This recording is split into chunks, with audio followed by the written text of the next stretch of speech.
የሱዳን ጦርነት ወደ ኢትዮጵያ ድንበር ተጠጋ።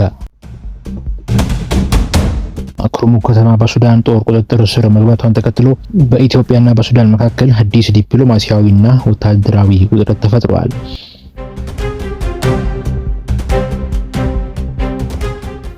የሱዳን ጦር ድል ተቀዳጀን ሲል፣ በሌላ በኩል ደግሞ ከኢትዮጵያ ጋር ያለው የድንበር ጉዳይና የኤስፒኤልኤምኤን ጥምረት በቀጠናው ትልቅ የራስ ምታት ሆኗል። ዛሬ ይህንን ጉዳይ ከስሩ እንመረምራለን። ኩርሙክ ለምን ተፈለገች? በኢትዮጵያ ላይስ ምን ተጽዕኖ ይኖረዋል?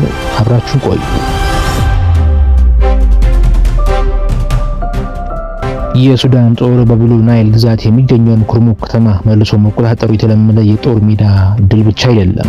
ኩርሙክ ከኢትዮጵያ ቤንሻንጉል ጉሙዝ ክልል ጋር ያላት ቅርበት ለሱዳን ጦርም ሆነ ለፈጣን ድጋፍ ሰጪ ኃይሎች አርኤስኤፍ ወሳኝ የሎጂስቲክስ መስመር ነው። ከተማዋን ለመቆጣጠር ማለት የአቅርቦት መስመሮችን መቆጣጠር፣ የድንበር እንቅስቃሴን መከታተልና በጠላት ኃይሎች ላይ ከፍተኛ ጫና መፍጠር ማለት ነው። ባለፉት ወራት የነበረው የኤስፒኤልኤምኤን እና የአርኤስኤፍ ጥምረት ይህንን ቦታ እንደ መሰረት በመጠቀም ጦርነቱን ወደ ማዕከላዊ የሱዳን ክፍሎች ለማስፋፋት ሲሞክሩ ነበር። እንደ ብርጋዴር ጄኔራል አብዲ አልታሂር መግለጫ የሱዳን ጦርና የአልናባ አልያቂን ግብረ ኃይልን በማሰማራት የወሰደው እርምጃ እየተጠናና የተሰላ ነበር። የሱዳን መንግስት ተቃዋሚዎቹን ከተማ ለማስወጣት ከፍተኛ ወታደራዊ መሳሪያ እንደተጠቀመና በጠላት ላይም ከፍተኛ ጉዳት እንዳደረሰ እየተነገረ ነው። ይሁን እንጂ የጦርነቱ መልክ በየቀኑ እንደሚቀያየርና የአርኤስኤፍ ታጣቂዎች በየጊዜው የሚያደርጉት ጥቃት ጦርነቱ በኩርሙክ ብቻ እንደማይወሰን ያሳያል።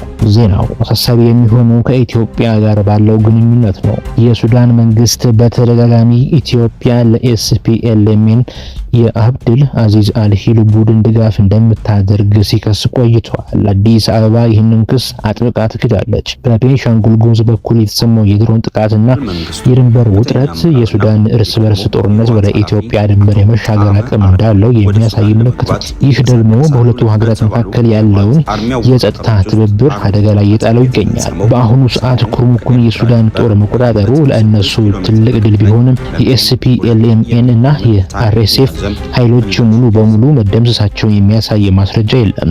በቀጣይ ቀናት የሚታየው የምላሽ እርምጃ የሱዳንን የብሉ ናይል ግዛት ጸጥታ ይወስነዋል።